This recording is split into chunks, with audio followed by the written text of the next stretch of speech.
Auzubillahiminash-shaytanir-rajim. Bismillahir-rahmanir-rahim. Dear students, how are you? And assalamu alaikum. Hopefully you are enjoying good health at your homes and also studying as well. And hopefully आप लोग नमाज भी अदा कर रहे होंगे, उसको कायम कर रहे होंगे.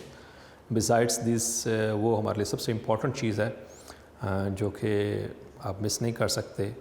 और डेफिनेटली होपफुली सारे स्टूडेंट्स जो है इस पर कर रहे हैं, क्योंकि इसमें कोई माफ़ी नहीं है. डियर स्टूडेंट्स, आपको पता है ये फ़र्ज़ है, ठीक है. So it is compulsion, obligation, इसमें कोई माफ़ी नहीं है. एटलीस्ट फ़र्ज़ पे तो कोई माफ़ी नहीं हो सकती, ठीक है. तो नमाज़ पढ़ें, अल्लाह ताला से दुआ करें अपने लिए, अपने वालिदैन के लिए और बाकी सब लोगों के लिए, ठीक है. और साथ साथ स्टडी को भी कंटिन्यू करें. बेसिकली नमाज हमें बहुत सारी चीज़ों के साथ साथ पंक्चुअलिटी भी सिखाती है, ठीक है. तो नमाज भी आपने बेटा कोशिश करें कि उसको, बल्कि कोशिश नहीं है, इसको कंपल्सरी जो 5 टाइम्स अ डे आप जो है लाजमी, एटलीस्ट फ़र्ज़ तो लाजमी अदा करें हर नमाज के, एटलीस्ट. उसके ऊपर कोई किसी किस्म की कोई माफ़ी नहीं हो सकती. तो डियर स्टूडेंट्स, लास्ट लेक्चर में हमने जो एडियंटम की डायग्रामेटिक रिप्रेजेंटेशन जो है उसको डिस्कस किया था. आज का lecture again one of the most important lectures of this chapter. जो चंद एक मैंने आपको बताया था जनरल कैरेक्टरिस्टिक्स, याद रखिएगा, general characteristics of division bryophyta, most important question. Number 2 the evolution of leaf. Number 3 life cycle of Adiantum, वो सारा स्ट्रक्चर और जो मैंने आपसे डिस्कस किया एडियंटम के वाले से. एंड नंबर 4 जो चौथा क्वेश्चन है वो the evolution of seed habit है. ये one of the most important, यानी इस पूरे जो चैप्टर है इसमें से तकरीबन पाँच मोस्ट इम्पॉर्टेंट टॉप प्रायोरिटी पे क्वेश्चन हैं. एक इसके बाद आएगा, वो इंशाल्लाह वो भी हम डिस्कस करेंगे.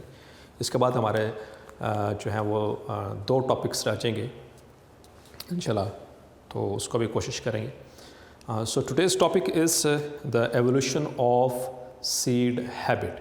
Again dear students, आपको बताता चलूँ, it is evolution, इर्तका का अमल है, ये hypothetical है, there is no material evidence of this, ठीक है, material evidence नहीं है. तो इंशाल्लाह जैसे ये सिलेबस खत्म होगा, मैंने आपसे कहा था शुरू में कि मैं इसके हवाले से ज़रूर आपसे चंद मिनट जो है इस हवाले से बात करूँगा regarding evolution.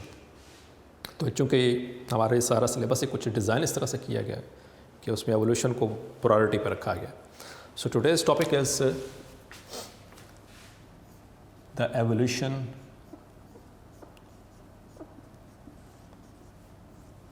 Of seed habit. अच्छा बच्चों, ये सिंपल सीड भी आ सकता है, एवोल्यूशन ऑफ सीड भी आ सकता है, yes evolution of seed habit भी. क्या हैबिट आपको पता है ना किसे किसे कहते हैं? हैबिट का मतलब होता है किसी आदत. तो जो land vascular plants, we are talking about the vascular plants, याद है ना आपको? ट्रेक्योफाइट्स को हम डिस्कस करते चले जा रहे हैं.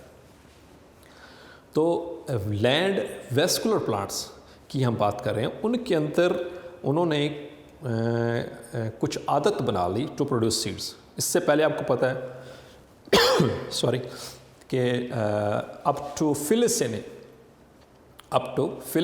There was no production of seeds, ठीक है. इससे पहले जितने भी हमने प्लांट्स पढ़े, कहीं पे भी सीड्स प्रोड्यूस नहीं हो रहे थे. तो इससे आगे जो है, यानी कि टेरिडोफाइट्स के अंदर ही इसकी जो एवोल्यूशन जो है वो स्टार्ट हुई इसकी सीड की. तो कुछ प्लांट्स ने उसको जो है वो सीड बनाना शुरू कर दिए, ठीक है. उसको अपनी आदत बना लिया टू प्रोड्यूस सीड, ठीक है. तो ताकि उनकी नस्लें बच सकें according to evolutionary concept remain, ये आपका ज़हन में होना चाहिए. तो चूँकि वो उन्होंने दे स्टार्टेड प्रोड्यूसिंग, यानी कि उन्होंने आदत बना ली, तो इसलिए उसकी एवोल्यूशन को हम कहते हैं एवोल्यूशन ऑफ सीड हैबिट, कि उन्होंने इस आदत को कैसे अपनाया, कैसे उसके अंदर ये सारी चेंजेस आई, या सिंपली एवोल्यूशन ऑफ सीड भी कह सकते हैं उसको. सो एवोल्यूशन ऑफ सीड्स जो है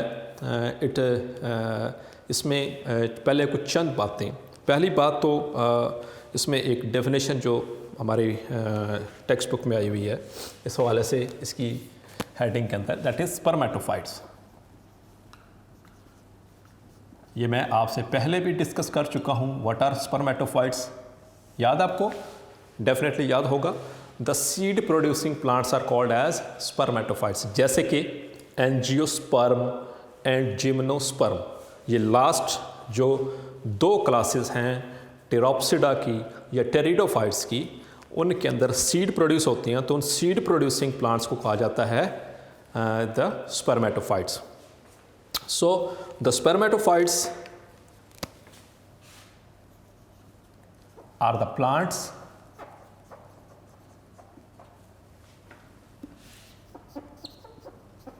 which produce seeds, have dominated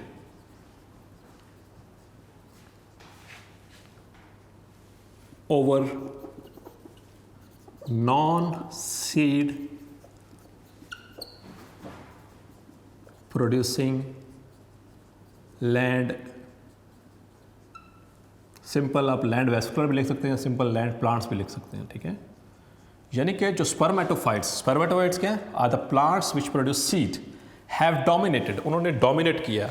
आप अपने इर्द गिर्द में देखेंगे, आसपास में देखेंगे, तो आपको ज़्यादातर जो प्लांट्स नज़र आएंगे वो सीड प्रोड्यूसिंग प्लांट्स ही नज़र आएंगे। उसकी रीज़न हमने शुरू के इस चैप्टर में बात की थी कि किसी भी प्लांट को सर्वाइव करने के लिए उसको दो चीज़ें अपनी बेहतर करनी पड़ेंगी। जितनी ज़्यादा वो दो चीज़ें उसकी बेहतर होंगी, उतना ज़्यादा वो सर्वाइव बेहतर कर सकेगा लैंड के इस हार्श एनवायरनमेंट के अंदर, जिसके अंदर इमीडिएट चेंजेस आती हैं। एक तो उसको अगर वाटर कंजर्व करने का मैकेनिज्म आ गया, नंबर 2 उसका जो उनसे रिप्रोडक्शन का जो अमल है वो जितना एडवांस होता चला जाएगा वो उतना ज़्यादा प्रोटेक्टेड होता चला जाएगा, ठीक है। तो जो सीड जो है उसके अंदर तो उसके अंदर क्या मौजूद होता है? एम्ब्रियो मौजूद होता है, ठीक है। तो वो मोस्ट प्रोटेक्टेड होता है, ठीक है, मोस्ट प्रोटेक्टिव मैकेनिज्म है।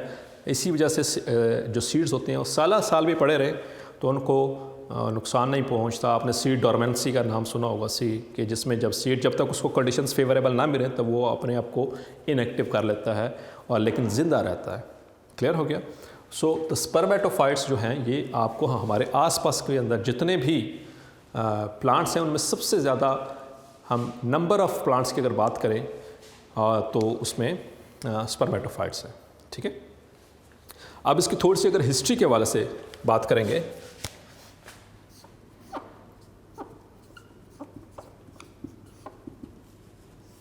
एवोल्यूशन की, जो सीड हैबिट है उसके वाले से, the most significant event in the history of land vascular plants was development of seed habit। यानी कि सबसे जो सिग्निफिकेंट इवेंट, जो सबसे फ़ायदेमंद इवेंट, जैसे लीफ की एवोल्यूशन हुई, रूट्स की हुई और स्टेम हुई वगैरह वगैरह, तो उनमें सबसे मोस्ट सिग्निफिकेंट इवेंट क्या था हिस्ट्री में लैंड वेस्कुलर प्लांट्स की, कि उन्होंने they develop the habit of seed, ठीक है, और सीड प्रोड्यूस करना स्टार्ट किया। This it was an important change, it was an important change in the reproductive structures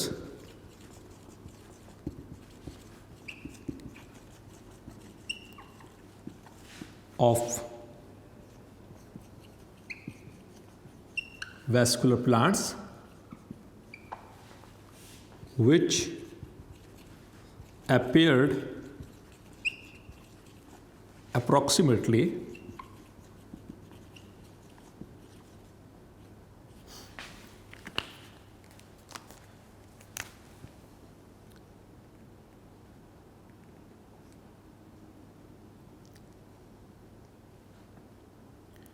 390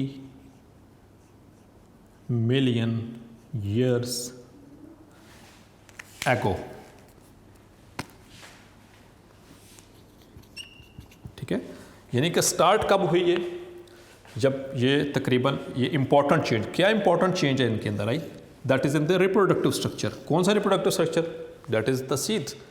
ठीक है, उनके रिप्रोडक्टिव स्ट्रक्चर्स जो उनके मेल और फीमेल रिप्रोडक्टिव स्ट्रक्चर्स है, मेल और फीमेल गैमेटोफाइट्स, उनके अंदर जो चेंजेस आई वो कब नज़र आना शुरू हुई, according to the evolutionary history 390 million years ago, 390 million year, ये तकरीबन 39 करोड़ साल पहले की बात है, according to the evolutionary concept.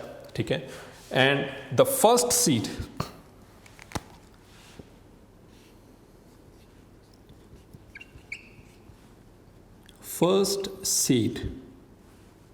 जो पहला सीड है, ये complete seed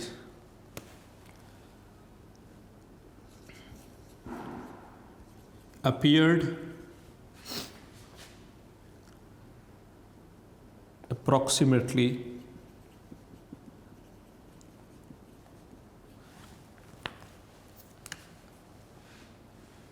365 million years ago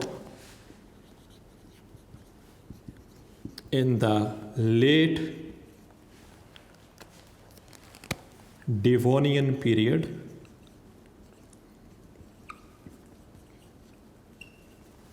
ठीक है, और ये लेट डिवोनियन पीरियड ये किसका हिस्सा है, कौन सा है, एरा का पैलियोजोइक। उसमें आपने पता है चैप्टर नंबर 1 के अंदर मुख्तलिफ आपने एराज पढ़े थे। ठीक है, Cenozoic era, Mesozoic era, Palaeozoic era and Proterozoic era. तो जो उनके अंदर मुख्तलिफ उनके सब जो पीरियड्स थे उनके अंदर क्लासिफिकेशन थी, तो उसमें एक था Devonian period in the Palaeozoic era, जिसमें सुलेरियन, कार्बोनिफेरस, वो आपको याद होगा फर्स्ट चैप्टर के अंदर। तो ये तकरीबन 365 मिलियन ईयर्स को जो है पहले एक द फर्स्ट कंप्लीट सीड जो है वो जो सामने आया था। नेक्स्ट अब हम देखते हैं कुछ इंपॉर्टेंट, ये इसकी हिस्ट्री के हवाले से था। अब हम देखते हैं इसकी कुछ डेफिनेशन, एक तो सीड की, क्योंकि हम सीड को पढ़ने जा रहे हैं तो हमें सीड का पता होना चाहिए, what is a seed. So technically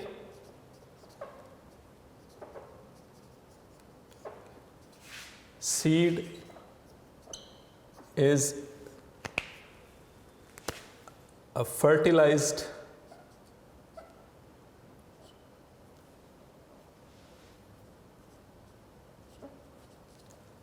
ovule. जब भी ओव्यूल जो है वो फर्टिलाइज हो जाता है तो उसको हम सीड कहते हैं, वो सीड में कन्वर्ट हो जाता है। ठीक है, ये थोड़ा बहुत आपका बेसिक नॉलेज ज़रूर होगा मैट्रिक के वाले से। तो अभी हम आगे चलेंगे इंशाल्लाह। एंड व्हाट इज़ ओव्यूल, अब ओव्यूल क्या चीज़ है, इसकी सबसे best definition that is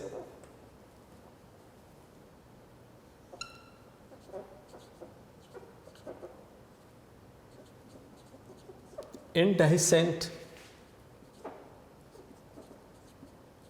integumented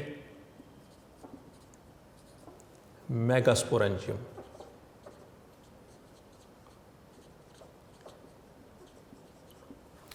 spore का आपको पता है, ठीक है, और दो तरह के ये स्पोर प्रोड्यूस होता है, आगे चल के अभी डिस्कस करते हैं पॉइंट्स को।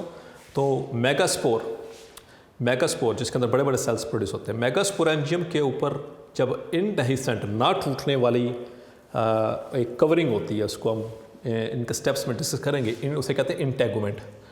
जब मेगास्पोरेंजियम के ऊपर इंटेगुमेंट चढ़ जाए तो उसको कहते हैं ओव्यूल, और जब ओव्यूल फर्टिलाइज होगा तो वो किस में कन्वर्ट हो जाएगा, सीड के अंदर, that will be converted into seed. अब हम इंशाल्लाह जो है इसके आगे नेक्स्ट डायरेक्टली अब मूव करते हैं टुवर्ड्स द स्टेप्स। ठीक है, तो 6 स्टेप्स हैं इसके, याद रखने आपने 6 स्टेप्स हैं। इसकी एवोल्यूशन के अंदर। अब हम उनको बारी बारी डिस्कस करते हैं। ये कुछ बेसिक था, ये आप इनिशियल्स था, इंट्रोडक्शन था इसके हवाले से। ये आपको अगर एग्ज़ाम्स में भी आता है तो आपने उसमें इंशाल्लाह उसमें आप इसको रिप्रोड्यूस ज़रूर करेंगे, इस कंटेंट को। इसको आपने छोड़ना नहीं, डायरेक्टली आपने स्टेप से शुरू नहीं कर देना, ठीक है। ये चीज़ें आपने उसमें शामिल करनी है। इसी तरह से स्पर्मेटोफाइट के हवाले से बताएंगे, थोड़ा सा हिस्ट्री के हवाले से बताएंगे, प्रीसीड और ओव्यूल को डिफाइन करेंगे और उसके बाद जो है इसके स्टेप्स को एक्सप्लेन करेंगे। So now we are going to for the steps.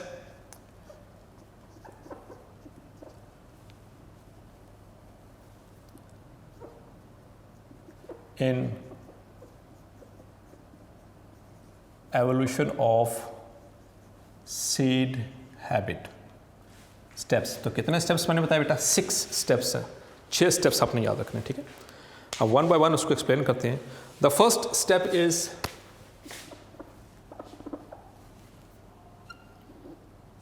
That is the evolution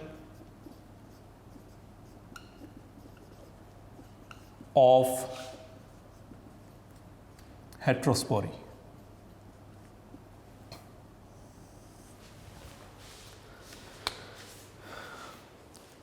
अब हम ये डिवीजन कौन से पढ़ रहे हैं प्लांट्स की? यू नो दैट ट्रैकियोफाइटा, और उसी के अंडर हम ये सारा यानी कि वेस्कुलर प्लांट्स की हम बात करें।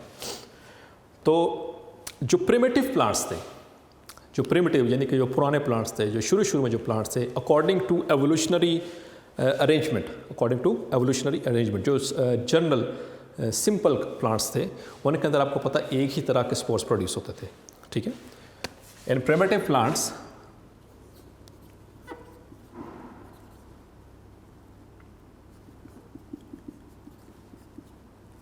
प्रिमिटिव वेस्कुलर प्लांट्स आप लिखेंगे, क्योंकि हम वेस्कुलर प्लांट्स की ही बात करें।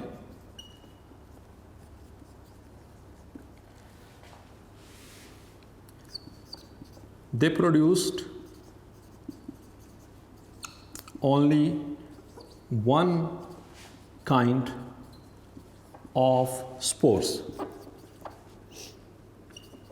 एक ही तरह का स्पोर्स प्रोड्यूस। आपको याद है शुरू में जो हमने इसकी ट्रैकियोफाइटा की जो सब डिविजन्स पढ़ी थी, उसमें साइलोफाइटा, उसमें लाइकोप्सिडा से पहले उसमें लाइकोप्सिडा के अंदर फिर वो जो हेट्रोस्पोरी आना शुरू हो गई थी, उसमें सेलाजिनेला का आपको नाम याद होगा, ठीक है। तो वहाँ से और जो इनिशियल जितने भी प्लांट्स हैं उनका जो ग्रुप ऑफ प्लांट्स है vascular, they produce only one kind of spores, ठीक है। एक ही तरह के अंदर स्पोर्स बनते थे और स्पोर से फिर आगे क्या बनती थी उनकी? स्पोर किसके अंदर प्रोड्यूस होता है? स्पोरेंजियम के अंदर। और स्पोरेंजियम जो है वो किसके ऊपर लगती है? That is in the sporophyte, ठीक है। तो जब स्पोर जो है वो जर्मिनेट करता है तो उससे क्या प्रोड्यूस होती है? गैमीटोफाइट। ये आपने जहन में रखना है ये बात, ठीक है। मैं आगे चल के इसको डिस्कस भी करता हूँ। तो दे produced one kind of spores, ठीक है। दिस कंडीशन की बात हो रही, ठीक है। ये वर्ड आपने याद रखना, this condition of producing only one kind of spores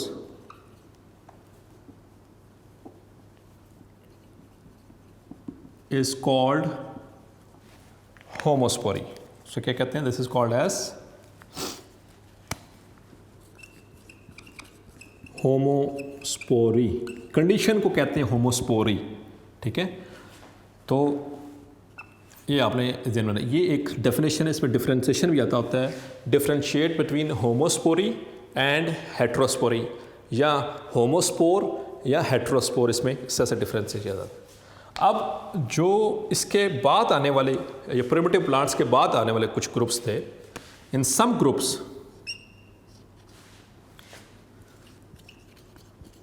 some of the groups of vascular plants, उन्होंने क्या किया?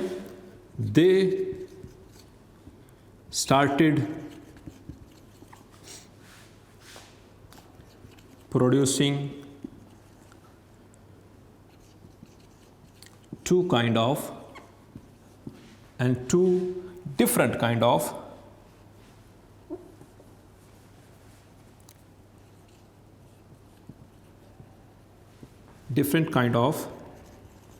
spores. ठीक है, this condition of producing two different kind of spores is called heterospory.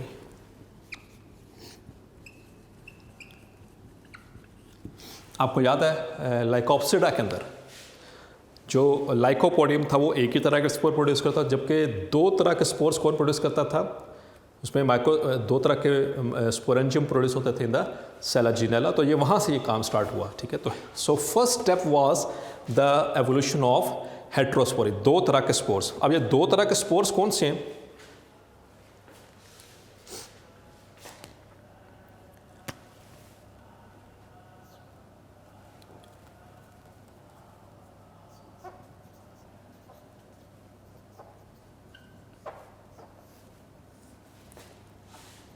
एक स्पोर जो था वो that was small in size, और एक जो था वो that was large in size. तो साइज के ऊपर डिपेंडेंट थे इनकी जो डिफ्रेंसिएशन हुई। ठीक है, तो जो स्मॉल साइज है इसे कहा जाता है माइक्रोस्पोर, और जो बड़े साइज का था that was termed as megaspore, that was termed as megaspore. अब ये स्पोर्स जो है याद रखना है,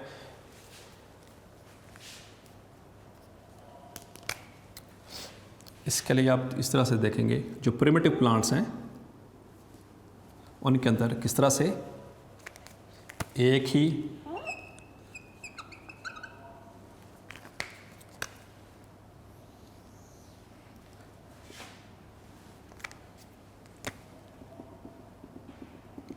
सो this is homospory, this condition is homospory. ये वाली जो मैंने डायग्रामेटिक एक ही ये इसके अंदर स्पोरेंजियम, दिस इज स्पोरेंजियम, और इसके अंदर ये क्या मौजूद हैं? स्पोर्स मौजूद हैं। यहाँ पर इस हेट्रोस्पोरी के अंदर दो तरह के बन गए आगे से।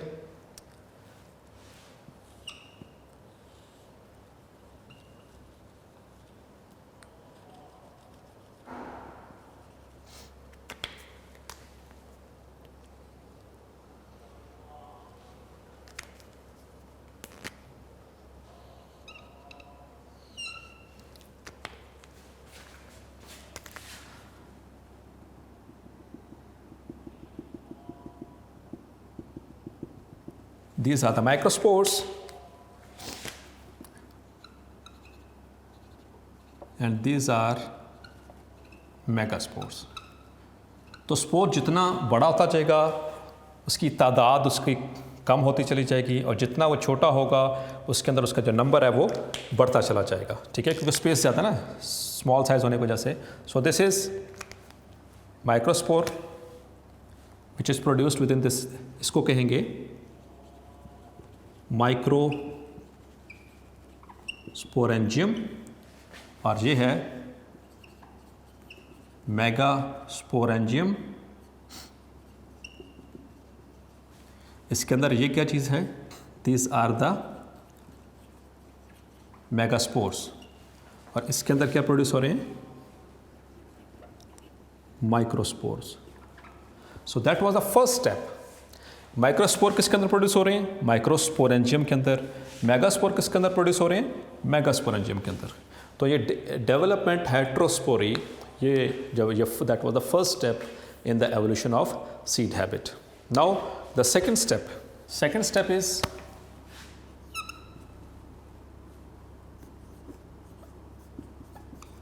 retention and germination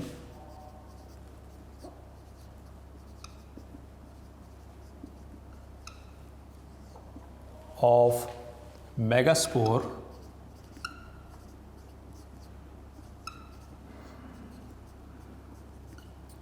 within megasporangium. So that was the second step. अब इस स्टेप में क्या है कि जो मेगास्पोर है वो मेगास्पोरेंजियम के अंदर रिटेन हुआ है। अब इसकी अगर थोड़ा सा हिस्ट्री में जाएंगे तो इसमें 3 तरह के डिस्पर्सल्स हमारे सामने आते हैं। एक है इमीडिएट डिस्पर्सल ऑफ मेगास्पोर, दूसरा delayed dispersal of megaspore, and thirdly the retention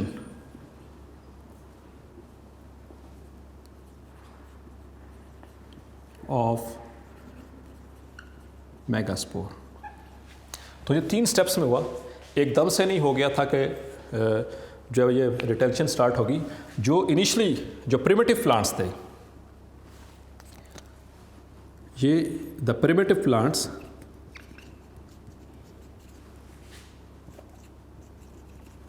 वो क्या करते थे, दे शेड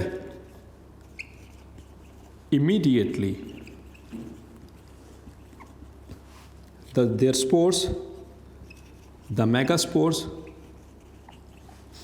ठीक है, जैसे ही बनते थे वो फ़ौरन उनको वो शेड कर देते थे, वो मेगास्पोरेंजियम जो है वो रप्चर होती थी और मेगास्पोर जो उसमें शेड होता था, ताकि क्योंकि मेगास्पोरेंजियम से आगे क्या बनता है, मेगास्पोर से क्या बनना था कि इट विल फॉर, इससे जनरेट होती mega gametophyte.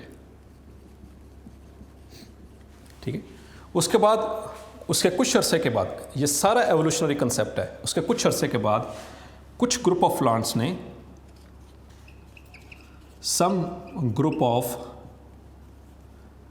Vascular plants, vascular land plants does not allowed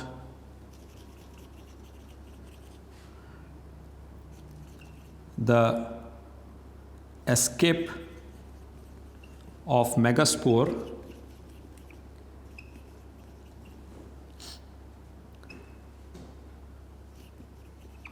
from megasporangium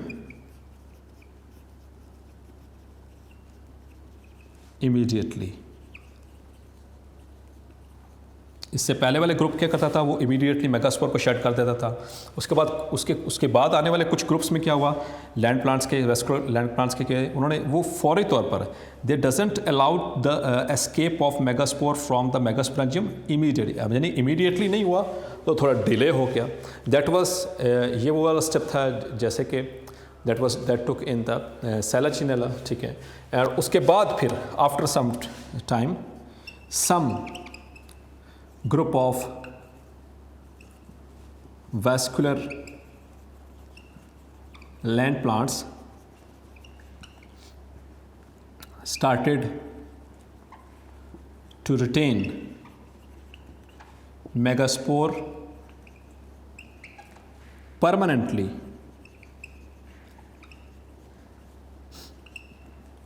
within the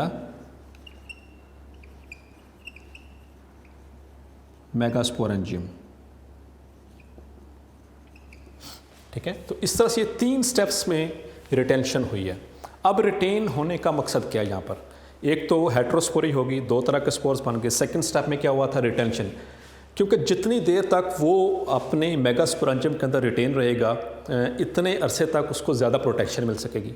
ये सारा मकसद था प्रोटेक्शन के वाले से।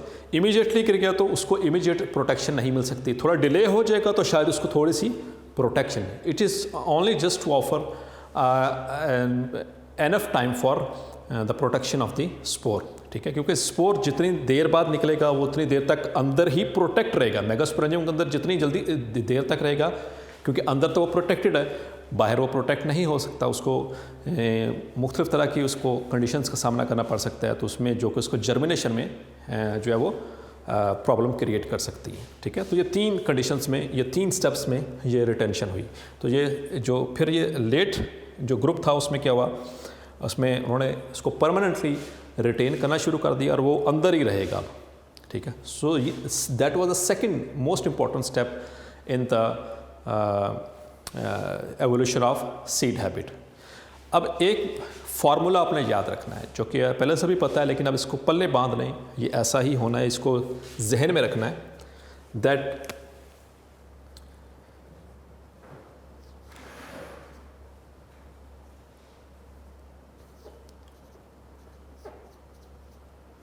मेगास्पोरेंजियम, ठीक है, वो सैक, ठीक है, उसके अंदर क्या बनता है, मेगास्पोर, ठीक है, उसके अंदर क्या बनता है, मेगास्पोर, जो बड़ा वाला स्पोर है। मेगास्पोर जो है उससे क्या बनेगा, it will germinate to produce mega gametophyte. उससे क्या बनेगी, मेगा गैमीटोफाइट। और मेगा गैमीटोफाइट के अंदर क्या बनेगी, द मेगा गैमीट, यानी कि जो फीमेल गैमीट, यानी कि एग सेल। तो ये तरतीब रहेगी बेटा, आपने इस तरतीब मेगास्पोरेंजियम, उसके अंदर क्या प्रोड्यूस होता है, स्पोर प्रोड्यूस होता है, और स्पोर जब भी जर्मिनेट करता है तो उससे क्या प्रोड्यूस होता है, गैमीटोफाइट, याद रखना है। इसी तरह से माइक्रोस्पोरेंजियम, उसके अंदर माइक्रोस्पोर, माइक्रोस्पोर्स के अंदर माइक्रोगैमीटोफाइट और उससे स्पर्म सेल। तो ये आपने तरतीब याद रखनी है। स्पोर से हमेशा क्या बनता है, गैमीटोफाइट। जैसे कि लास्ट लेक्चर में हमने पढ़ा था, जो हैप्लॉइड स्पोर्स थे एडिएंटम के अंदर, ठीक है, जो स्पोर बने थे, स्पोर से आगे जर्मिनेट किस में कर रहे थे, इनटू द गैमीटोफाइट, ठीक है, जो उसकी प्रोथैलस थी वो उससे बन रही थी। क्लियर हो गया। तो ये आपने सीक्वेंस जो है वो अपने जहन में रखना है। तो ये 2 स्टेप हो गए। Now we are going to discuss the third step. So first step is evolution of heterospory. 2 तरह के स्पोर्स बने, माइक्रोस्पोर और megaspore, within microsporangium and megasporangium respectively. Second step जो था कि उस मेगास्पोर को रिटेन किया उन प्लांट्स ने within the megasporangium. Now the third step. The third step is the development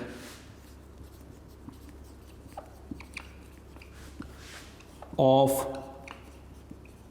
protective layers around megasporangium. Megasporangium वो सैक है, याद है आपको, जिसके अंदर क्या बन रहे हैं, मेगास्पोर बन रहे हैं। क्योंकि मेगास्पोर और माइक्रोस्पोर याद रखेंगे, माइक्रोस्पोर आमतौर पर जो है वो मेल उसको वो गैमीटोफाइट बनाएगा, और जो मेगास्पोर है वो फीमेल गैमीटोफाइट बनाएंगे। सो हम ये सीड जहाँ सारे फर्टिलाइजेशन का अमल कहाँ पर होता है, आपको पता है कि ये सारा विद इन द आर्चिगोनियम, यानी कि जो फीमेल रिप्रोडक्टिव पार्ट होता है उसके अंदर जो है वो स्पर्म सेल्स को आना पड़ता है। सो दैट इज़ वाई ये एवोल्यूशन जो है सीड की वो इसके मेगास्पोर जो है उसके अंदर होनी है। ठीक है, तो मेगास्पोरेंजियम ये वाला ये जो साइड है ये हमारी इसके अंदर ये हम इसको डिस्कस ज़्यादा करेंगे। अब आपको पता है कि जो शुरू के जो प्लांट्स थे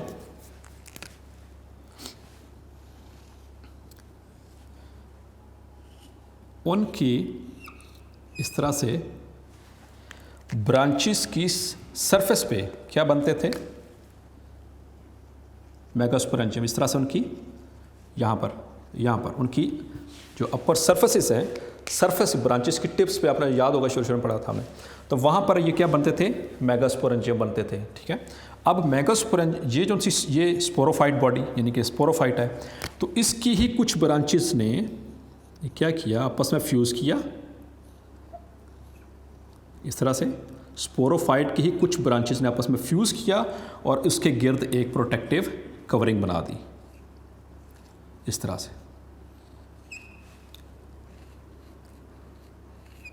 इस तरह स्पोरोफाइट की कुछ ब्रांचेस उन्होंने आपस में फ्यूज़ किया और these are the branches of sporophyte. और इसके अंदर ये क्या है, दिस इज मेगास्पोरेंजियम। ठीक है, तो ये आपस में इधर से भी मिली और उधर से भी मिली, जब फ्यूज़ हुई तो उन्होंने क्या बना दिया, ब्रांचेस ने मिलकर के ये उसके ऊपर एक एनवेलप बना दिया, एनवेलप। और इस एनवेलप का क्या नाम रखा गया, this envelope is called as integument. This is called as integument. Clear हो गया आपको? ठीक है, अब मज़ीद प्रोटेक्शन होगी। मेगास्पोरेंजियम, उसके अंदर क्या बन रहा है, मेगास्पोर, और वो जब मेगास्पोर डेवलप करेगा तो उससे क्या बनेगी, मेगागेमेटोफाइट। और अब ये जो सा मेगास्पोरेंजियम है ये प्रोटेक्ट हो चुका है किससे, इंटेगुमेंट से। तो ये वो स्टेप था, ये थर्ड स्टेप, जहाँ पर के ओव्यूल बना। ठीक है, this is the formation of ovule. तो ओव्यूल क्या, कैसे हमने डिफाइन किया था, दैट इंटेगुमेंटेड, याद आपको, इंटेगुमेंटेड इंडेhiscent megasporangium.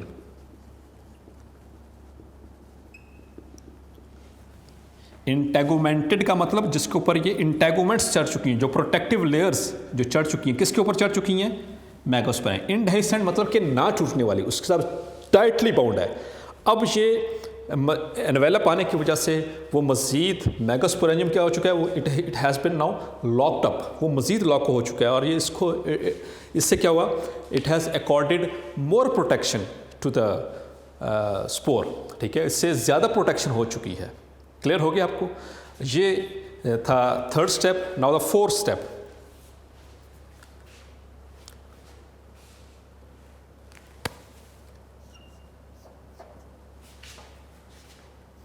that is reduction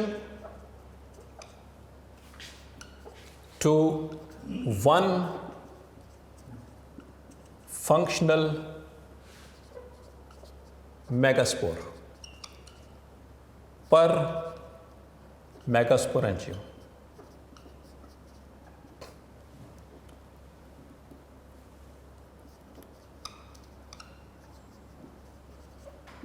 So this is the fourth important step in the evolution of seed habit.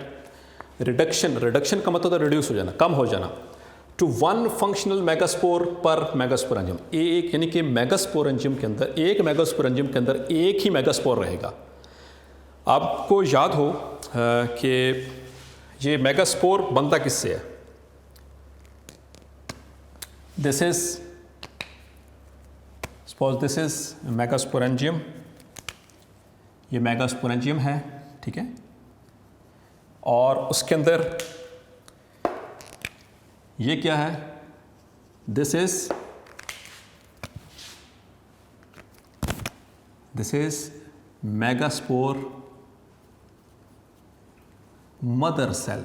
ठीक है, या मदर मेगास्पोर सेल, जो कि क्या होता है, डिप्लॉइड, क्योंकि ये स्पोरोफाइट के ऊपर लग रही है मेगास्पोर। ठीक है, ये, सो दिस इज स्पोरेंजियम। और अब इसके ऊपर क्या चढ़ चुका है, प्रोटेक्टिव लेयर्स, यानी कि इसके ऊपर इंटेगुमेंट भी चढ़ चुकी है। इंटेगुमेंट, ये मेगास्पोरेंजियम, इंटेगुमेंटेड मेगास्पोरेंजियम, और उसके अंदर मेगास्पोर है। और इसके अंदर क्या होती है, जो मदर मेगास्पोर सेल है, इसके अंदर क्या होती है, मियोसिस। मियोसिस का आपको बेसिक कंसेप्ट डेफिनेटली होगा। तो मियोसिस की एंड पे कितने डॉटर सेल्स बनते हैं, 4। ठीक है, सो अल्टीमेटली जब मेगास्पोर के अंदर रिडक्शन डिवीजन होती है, यानी कि मियोसिस होती है, तो इसी से आगे क्या बनती हैं, 4 megaspores. It will form 4 megaspores. Mother megaspore से आगे 4, it will form 4 megaspores which are now haploid. Clear हो गया? अब इन चारों से क्या होगा, अल्टीमेटली ये 4 हैं, तो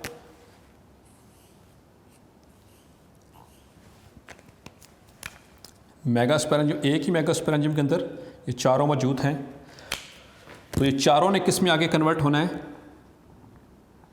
into gametophyte, into mega gametophyte. तो 4 मेगा गैमेटोफाइट्स बनेंगी, ठीक है। तो मेगास्पोर से आगे क्या बनेगी? इट विल फॉर्म इन 4 से 4 मेगा गैमेटोफाइट्स।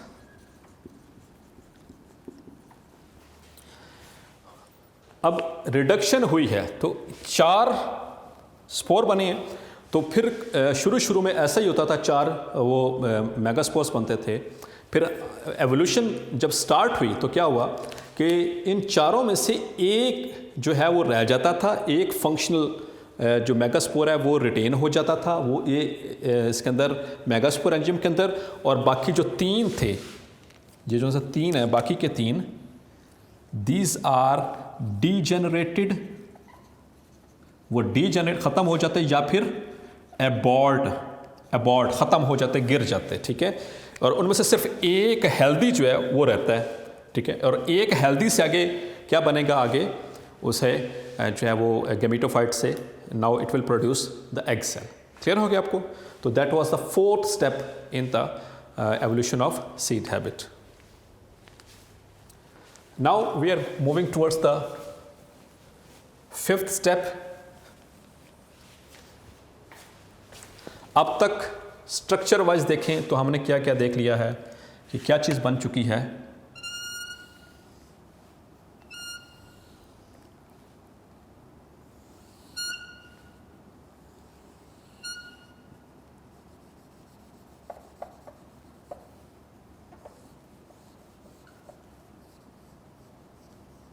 इसको बाद में डिटेल से देखते हैं। दिस इज गैमेटोफाइट, इसके बाहर मौजूद है मेगास्पोरेंजियम, और इसके बाहर एक और कवरिंग अब तक मौजूद है। मेगास्पोरेंजियम के बाहर एक और चीज़ है, दैट इज़ इंटेगुमेंट। तो ये 3 लेयर्स अब तक हम 3 स्टेप्स ये स्ट्रक्चर डेवलप हो चुके हैं। इंटेगुमेंट, दिस इज मेगास्पोरेंजियम, इससे क्या बना था? मेगास्पोर, और उस मेगास्पोर से ये एक मेगास्पोर से एक मेगा गैमेटोफाइट। अब तक हम यहां पे पहुंचे, ठीक है। अब इस गैमेटोफाइट से आगे हम 5वें स्टेप में मूव करेंगे, that is the formation of embryo sac, that is a development of an embryo sac. The 5th step is development of an embryo sac within megasporangium.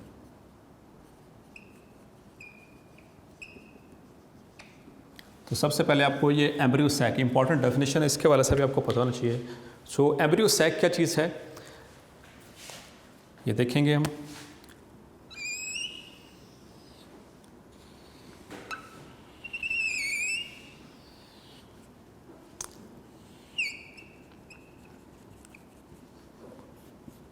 So this are the integuments, ये protective layers हैं,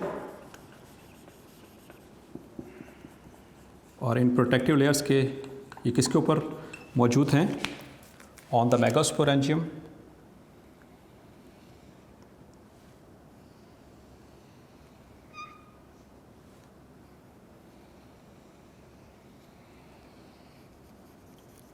सो this is megasporangium. इसके अंदर क्या produce हुआ था? Megaspore, और उस megaspore से क्या प्रोड्यूस हुआ था? That was mega gametophyte. तो ये 3rd लेयर, 4th पॉइंट, और अब जो 5th पॉइंट है that is the formation of embryo sac. अब इसके अंदर गैमेटोफाइट से मैंने आपको बताया था स्पोरेंजियम, स्पोरेंजियम से क्या बनेगा? स्पोर, स्पोर से क्या बनेगी? गैमेटोफाइट, और गैमेटोफाइट से क्या बनेगा? गैमीट। यानी कि अब इससे प्रोड्यूस होगा this is an egg cell, this is an egg cell. तो ऐसा मेगास्पोरेंजियम, ऐसी गैमेटोफाइट जिसके अंदर एग मौजूद हो, उसे कहते हैं embryo sac. Got it? The gametophyte containing egg, ठीक है, the gametophyte containing egg is called as embryo sac. अब ये वाला हिस्सा इसका क्या कहलाएगा? Embryo sac. This is integument, this is megasporangium. उसके अंदर के क्या स्पोर प्रोड्यूस हुआ और स्पोर ने क्या प्रोड्यूस किया? Mega gametophyte. और अब मेगा गैमेटोफाइट ने क्या प्रोड्यूस किया? Egg cell. तो देखिए कितनी ज़्यादा प्रोटेक्शन ऑफर हो रही है इस कंडीशन के अंदर। अब लास्ट स्टेप जो है इसका, that is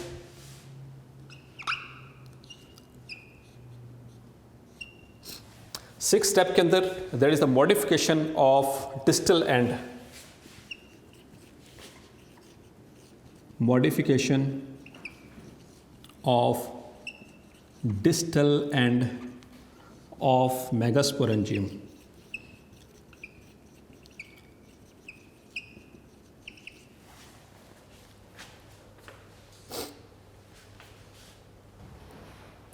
for pollen capture.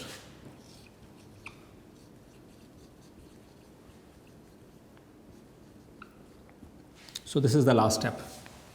अब इसमें जो डिस्टल एंड है, ये वाला डिस्टल एंड जो है, इसके अंदर मॉडिफिकेशन, अब देखें ना, ये मेगास्पोरेंजियम अभी तक जो है वो मुकम्मल तौर पर लॉक्ड अप है। एग सेल अंदर मौजूद है लेकिन स्पर्म सेल एंटर नहीं हो सकता। तो ये डिस्टल एंड में क्या हुआ है कि इसके ये मॉडिफाई हुआ है किसके लिए?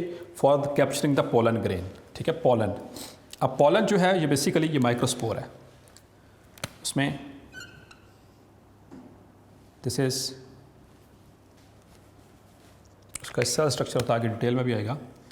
जिसके ये माइक्रोस्पोरेंजियम, उसके अंदर ये प्रोड्यूस होता है माइक्रोगैमेटोफाइट, और माइक्रोगैमेटोफाइट के अंदर मौजूद होता है द स्पर्म सेल, ठीक है। सो this is the structure of a pollen. अब पोलन जो है वर्ड ये मल्टीपल के लिए होता है, ठीक है। अगर एक है तो हम इसको कहते हैं पोलन ग्रेन, और अगर बहुत ज़्यादा हों तो उसके लिए सिंपली हम कहते हैं पोलन। तो पोलन यहाँ पर आएगा, आकर अटैच होगा, इसकी इस तरह से मॉडिफिकेशन हुई कि इस एंड के ऊपर जाकर अटैच हो सके, और इससे क्या निकलेगा? इसके आगे वो पोलन से पोलन ट्यूब, इसके अंदर आपको याद होगा इंशाल्लाह नेक्स्ट लास्ट लेक्चर में इसको डिस्कस भी करेंगे। पोलन ट्यूब बनती है, पोलन ट्यूब पहुँचती है यहाँ तक, यहाँ पर आगे वो रप्चर होती है, तो इससे स्पर्म सेल जो है वो रिलीज़ होते हैं, जो कि इसके साथ एग सेल के साथ जा कर के फर्टिलाइज़ करते हैं। तो इस डिस्टल एंड जो इस तरह से मॉडिफाई हुआ कि वो इसको कैप्चर कर सके, ठीक है। मेगास्पोरेंजियम का ये वाला हिस्सा इस तरह से मॉडिफाई हुआ कि ये इसको कैप्चर कर सके पोलन को। सो दिस इज पोलन ग्रेन, और इस एंड को फिर बाद में नाम दिया गया, this is called as the micropyle. Micro means ये माइक्रोगैमेटो जो से पोलन आ रहा है, तो माइक्रोपाइल वो रास्ता जहाँ पर ये कैप्चर हो सकेगा जो पोलन है या उसकी जो मेल गैमीट है वो आकर के कैप्चर होना है। So that was all about today's topic evolution of seed habit. तो 6 स्टेप्स आपने याद रखे। पहले स्टेप में एवोल्यूशन ऑफ हेट्रोस्पोरी, माइक्रोस्पोर और मेगास्पोर बना, फिर उसके बाद मेगास्पोर जो है वो उसकी रिटेंशन हुई विद इन द मेगास्पोरेंजियम, फिर उसके बाद मेगास्पोरेंजियम के ऊपर प्रोटेक्टिव कवरिंग चढ़ी, इंटेगुमेंट चढ़ा जिसको मैंने कहा था, ठीक है, और वो ओव्यूल बन गया। उसके बाद फिर जो 4 मेगास्पोर बन रहे थे उनमें से 3 एबॉर्ट हो गए और एक फंक्शनल जो है वो मेगास्पोर वो मेगास्पोरेंजियम के अंदर आया जिसने गैमेटोफाइट बनाई, मेगा गैमेटोफाइट, और उसके बाद उसने वहाँ पर एग सेल बनाया। उसके ये जो सी gametophyte containing egg is called as the embryo sac. तो एम्ब्रियो सैक डेवलप हुआ, मज़ीद प्रोटेक्ट हो गया, एंड फाइनली जो ये डिस्टल एंड था वो इस तरह से मॉडिफाई हुआ ताकि वो पोलन को कैप्चर कर सके। That's all, thank you very much, अल्लाह हाफिज़।